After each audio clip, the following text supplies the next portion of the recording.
नमस्कार साथियों, आप सभी को झारखंडी जोहार। आप लोगों का बहुत बहुत स्वागत है झारखंड एजुकेशन हब में। आज के सेशन में हम लोग जेपीएससी के द्वारा किए गए एक घोटाले के बारे में जानेंगे। जी हाँ, आपने सही सुना कि जेपीएससी के द्वारा भी घोटाला किया गया है। अब क्या घोटाला है जो कि जेपीएससी के द्वारा किया गया है, किस तरीके से जेपीएससी के द्वारा आपके साथ और हमारे साथ खिलवाड़ किया जा रहा है।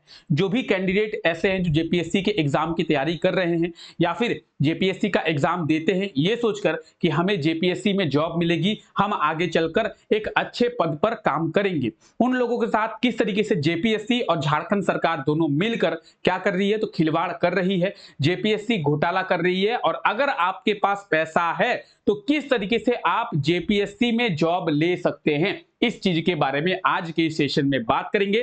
तो इस सेशन में लास्ट तक बने रहें, साथ ही साथ एग्जाम के पॉइंट ऑफ व्यू से भी कुछ चीजें हम लोग आगे देखने वाले हैं जिससे कि एग्जाम में आप लोगों से क्वेश्चंस पूछा जा सकता है। तो आइए आज के सेशन को शुरू करते हैं और देखते हैं जेपीएससी के द्वारा क्या घोटाला जो है वो किया गया है। जी हाँ, देखिए आपने अभी सुना कि जेपीएससी के द्वारा घोटाला किया गया है। हाँ जी, जेपीएससी के द्वारा घोटाला किया गया है और अभी ये घोटाला निकलकर सामने आ रहा है। अब ये घोटाला अभी निकल के सामने आ रहा है तो सर घोटाला हुआ कब था? 2003 में। 2000 में झारखंड का फॉर्मेशन होता है, उसके बाद 2003 में जेपीएससी के द्वारा पहला एग्जाम लिया जाता है जिसमें जेपीएससी के द्वारा 64 कैंडिडेट को जॉब जो है वो दिया जाता है। और वो 64 कैंडिडेट आज के समय में कई अच्छे अच्छे पोस्ट पर काम कर रहे हैं। कोई एडीएम के पोस्ट पर है, कोई बीडीओ के पोस्ट पर है, कोई सीईओ के पोस्ट पर है। तो अच्छे अच्छे पोस्ट पर जो है वो लोग काम कर रहे हैं। अब ये घोटाला निकलकर सामने आ रहा है। घोटाला निकलकर सामने कैसे आई? तो सीबीआई जांच हुआ। जब सीबीआई जांच हुआ तो एक घोटाला निकलकर सामने आया कि 2003 में जेपीएससी के द्वारा एक घोटाला किया गया था। क्या घोटाला किया गया था? 2003 में जेपीएससी ने 64 कैंडिडेट का सिलेक्शन किया था और उन 64 कैंडिडेट को जॉब दिया था। अब सीबीआई जांच में यह सामने आ रहा है कि उन 64 कैंडिडेट में से 20 ऐसे कैंडिडेट हैं जिन्हें जेपीएससी के द्वारा पैसा लेकर जॉब दिया गया था। यानी अगर आपके पास पैसा है तो आप जेपीएससी में भी जॉब ले सकते हैं। ये बात निकलकर सामने आ रही है।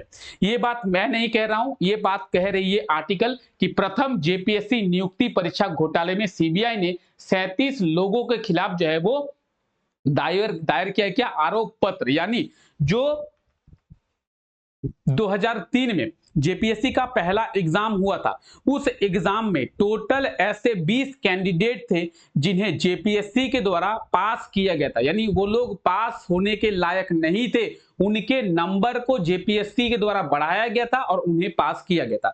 इसी बीच में सीबीआई जांच होती है और सीबीआई जांच में टोटल 37 लोगों का जो नाम है वो निकलकर सामने आता है। अब ये 37 लोग कौन है? तो इन 37 में से 12 ऐसे लोग हैं जिन्होंने जेपीएससी का पेपर जो है वो जांच किया था। आप लोग जो एग्जाम दिए थे उस एग्जाम का पेपर जो है उन्होंने जांच किया था, टीचर। यानी 12 ऐसे टीचर हैं जो कि पेपर का एग्जाम जो है वो एग्जाम का पेपर जांच किए थे। 5 ऐसे लोग हैं जो जेपीएससी में उस समय काम कर रहे थे 2003 में और 20 ऐसे लोग हैं जिन्हें जो है वो नौकरी जेपीएससी के द्वारा दिया गया। टोटल 37 लोगों के खिलाफ सीबीआई के द्वारा क्या किया गया? तो आरोप पत्र को दायर किया गया है। यानी इन लोगों के खिलाफ अब जांच होगी। ठीक है, तो जेपीएससी के द्वारा भी अब जो है क्या किया जा रहा है? घोटाला किया जा रहा है। और पहले जेपीएससी में, यानी सोचिए झारखंड का निर्माण होता है और झारखंड के निर्माण के साथ ही पहले फर्स्ट जेपीएससी का एग्जाम होता है, उसी में घोटाला हो जाता है। पहले जेपीएससी में ही घोटाला कर दिया गया है। यानी इस चीज से ये समझ में हमें आता है कि अगर आपके पास पैसा है तो आप जेपीएससी, जेएसएससी किसी भी चीज में एग्जाम जॉब जो है वो ले सकते हैं।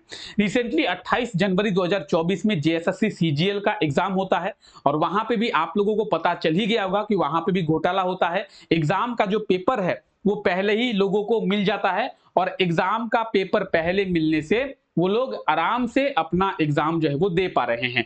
यानी यहाँ पे उन लोगों के लिए, उन कैंडिडेट के लिए मुश्किलें बढ़ रही है जो सोच रहे हैं कि हम एग्जाम देके जॉब निकालेंगे या फिर हम लोग पढ़ के एग्जाम को क्वालिफाई करेंगे। तो सीधा सीधा एक मतलब आज निकल कर ये सामने आता है कि अगर आपके पास पैसा नहीं है और आप ये सोचते हैं कि आप पढ़कर एग्जाम को क्वालिफाई करेंगे तो ना ही जेपीएससी और ना ही जेएसएससी, साथ ही साथ झारखंड सरकार कोई भी ये नहीं चाहती है कि आप पढ़कर एग्जाम को क्वालिफाई करें। अगर आपके पास पैसा है, आपके घर में पैसा है, आपके पापा के पास पैसा है, तो आप पैसा फेंकिए और अपना जो है वो जॉब ले सकते हैं। ठीक है, अपना जो है अपॉइंटमेंट लेटर ले सकते हैं। तो यही कुछ निकलकर सामने आ रहा है। फिलहाल अभी क्या कुछ होता है इसमें आगे, उसके बारे में भी हम लोग आगे चल के डिस्कस करेंगे एक एक चीज के बारे में। तो 2003 में जेपीएससी का पहला एग्जाम होता है और उसी एग्जाम में ये घोटाला निकलकर सामने आ गया है। टोटल आप यहाँ पे जो भी डिटेल्स है, ये डिटेल्स आप इस आर्टिकल के माध्यम से देख पाएंगे। अगर ये आर्टिकल आपको डाउनलोड करना है तो आप हमारे टेलीग्राम चैनल से भी विजिट करके डाउनलोड कर पाएंगे। अब बात करते हैं उस समय जेपीएससी में कौन कौन लोग थे जो काम कर रहे थे।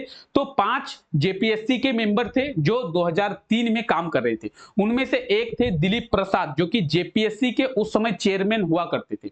अभी जेपीएससी के चेयरमैन कौन है? नीलिमा करकेट्टा जेपीएससी की अभी चेयरमैन है, लेकिन 2003 में दिलीप प्रसाद जो है जेपीएससी का चेयरमैन हुआ करते थे। और उसी समय इनके चेयरमैन जब ये थे, इनका भी नाम आया है कि एज ए चेयरमैन इन्होंने भी घोटाले में मतलब ये भी घोटाले में शामिल है। एज ए चेयरमैन के रूप में इन्होंने भी घोटाला किया है और इस घोटाले में इनका नाम भी निकलकर सामने आता है।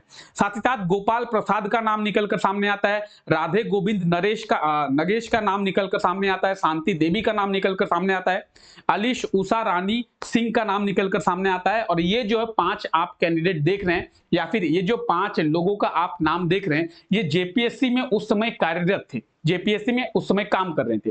साथ ही साथ 12 ऐसे टीचर हैं जिन्होंने जेपीएससी का पेपर चेक किया था और उन 20 कैंडिडेट को बढ़ाकर नंबर दिए थे। यानी उन लोगों को पास होने की कोई पॉसिबिलिटी नहीं थी, लेकिन उन्हें पास किया गया था, नंबर बढ़ाकर दिया गया था और उन्हें जो है वो जॉब दिया गया है। उन लोगों का भी नाम निकलकर सामने आता है। अगर आप इस आर्टिकल को पढ़ेंगे तो इस आर्टिकल में टोटल 37 लोगों के नाम आपको देखने को मिलेंगे। ठीक है, तो इस आर्टिकल को आप ध्यान से पढ़ सकते हैं। चलिए जेपीएससी की बात करते हैं। Jharkhand public service commission JPSC का फुल फॉर्म होता है। एग्जाम के पॉइंट ऑफ व्यू से कुछ चीजें हम लोग बात करते हैं। एग्जाम के पॉइंट ऑफ व्यू से ये, अब एग्जाम के पॉइंट ऑफ व्यू से बात क्या करें, एग्जाम में ही धांधलेबाजी हो रही है। सोचिए, फिर भी हम लोग क्या कर सकते हैं, मेहनत कर सकते हैं, हम लोग आवाज उठा सकते हैं, लेकिन एग्जाम में ही हो रही है धांधलेबाजी। जेपीएससी के बारे में आप लोग याद रखें, झारखंड के निर्माण के साथ साथ जेपीएससी का फॉर्मेशन किया गया था सन 2000 में और 2003 में जेपीएससी का पहला एग्जाम लिया गया था। जेपीएससी की फुल फॉर्म होती है Jharkhand public service commission. JPSC के अभी प्रेजेंट टाइम पे चेयरमैन कौन है, तो आप यहाँ पे देख पाएंगे डॉक्टर मैरी नीलिमा करकेट्टा जो है जेपीएससी के प्रेजेंट टाइम पे चेयरमैन है। और बाकी जेपीएससी में जो भी लोग अभी काम कर रहे हैं, जेपीएससी के ऑफिसर्स, सबका नाम जो है आप यहाँ पे देख पाएंगे। आपको एक चीज याद रखना है, एक नाम याद रखना है, प्रतीक चंद्र हेम्ब्रम, ये नाम आपको याद रखना है। ये नाम किनका है, तो ये जेपीएससी के पहले चेयरमैन रह चुके हैं। एग्जाम में पूछा जा सकता है आप लोगों से कि जेपीएससी के पहले चेयरमैन कौन बने थे, तो जेपीएससी के पहले चेयरमैन बने थे प्रतीक चंद्र हेम्ब्रम। तो याद रखना है आप लोगों को। ठीक है, तो ये कुछ मतलब आज के सेशन में यही कुछ इंफॉर्मेशन था आप लोगों के लिए। आज के सेशन से आपको ये पता चल गया होगा कि अगर आप सोच रहे हैं कि बिना पैसे की आपको जॉब मिल जाए, बिना पैसे के आप जो है वो गवर्नमेंट जॉब ले पाए, तो बहुत मुश्किल है। ठीक है, पैसा है तो सब कुछ है, पैसा नहीं है तो कुछ भी नहीं है। और ये झारखंड सरकार और जेपीएससी भी हम लोगों को दिखा दे रही है। तो जेपीएससी से हम लोग ऐसा उम्मीद नहीं किए थे, हालांकि झारखंड का सबसे बड़ा एग्जाम है जेपीएससी, उससे ऐसा उम्मीद नहीं किया गया था, लेकिन सीबीआई जांच में ये निकलकर सामने आता है। अब क्या कुछ सही है, क्या कुछ गलत है, इसके बारे में हम लोग आगे बात करेंगे। जब ये सब चीजें और निकलकर सामने आएगी, तो सही और गलत दोनों चीजें निकलकर सामने आएगी, उस समय हम लोग और डिटेल में डिस्कस करेंगे। फिलहाल ये जांच चल रही है और जांच जब आगे बढ़ेगी तो क्या कुछ होता है इस मैटर में, उसके बारे में भी आप लोगों को इन्फॉर्म किया जाएगा और इसका अपडेट आपको हर एक एंगल से दिया जाएगा। फिलहाल आज के सेशन को यहीं तक रखते हैं।